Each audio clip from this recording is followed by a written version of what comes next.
Good morning বন্ধুরা।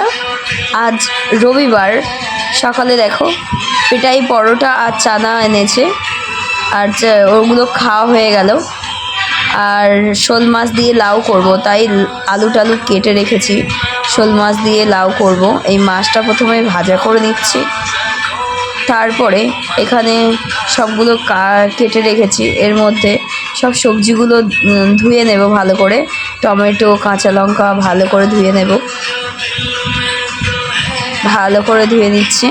তারপর দেখো আজকে যেহেতু রবিবার, সাথে হবে চিকেন আর হবে লাউ দিয়ে শোল মাছ। লাউ দিয়ে শোল মাছটা আমি আজ প্রথম রান্না করছি। বন্ধুরা দেখবে যে এটা কেমন রান্না হয়েছে।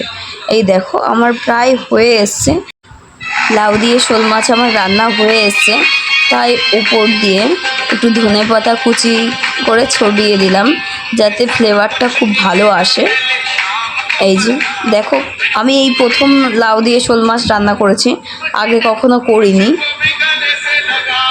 তোমরা দেখে বলো যে লাউ দিয়ে শোল মাছটা কেমন লেগেছে। আমরা খাওয়ার সময় বুঝবো যে এটা কেমন লেগেছে, এই প্রথমবার তো। তারপরে চিকেনটা বসিয়ে দিলাম। প্রথমে গরম মশলা দিয়ে চিকেনটা ভেজে নিলে চিকেনের যে একটা বাজে গন্ধ সেটা কিন্তু চলে যায়। তাই গরম মশলা দিয়ে চিকেনটা ভেজে নিচ্ছি, আর সাথে পাশে আলু ভেজে রেখে দিয়েছিলাম।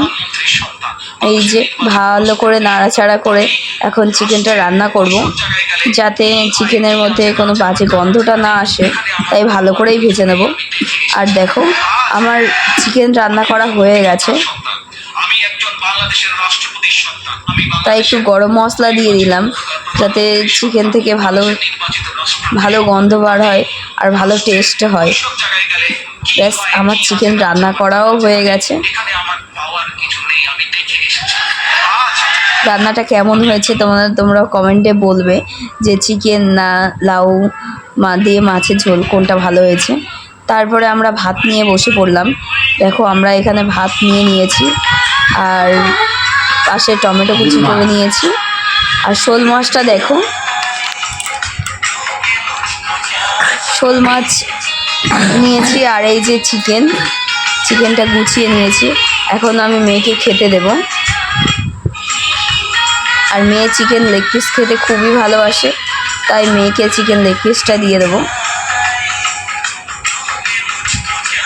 আর এই যে 1 পিস আলু আর একটু ঝোল দিয়ে দিলাম। এখন ওটা খাবে। আর সাথে লেবু কুচিয়ে নিয়েছিলাম, এটা হচ্ছে গন্ধরাজ লেবু। খাওয়ার সময় সবাই চিপে নেবে, এর খোসাটাও খেতে খুব সুন্দর লাগে। আর দেখো খাওয়া শেষে এই যে ফলগুলো নিয়েছিলাম। ফলগুলো ওর বাবা এনেছে, যে সন্ধ্যার সময় সাবু মাখা হবে, তাই জন্য এখানে কতগুলো ফল নিয়ে এসছে। তরমুজ, নেসপাতি, বেদানা, আপেল, শশা, শাঁকালু আর আঙুর, লেবু, একটা টক দইয়ের প্যাকেটও এনেছে। আর এই যে সাবুগুলো ভিজিয়ে রেখেছিলাম, যাতে সন্ধ্যার সময় এটা মাখাতে পারি।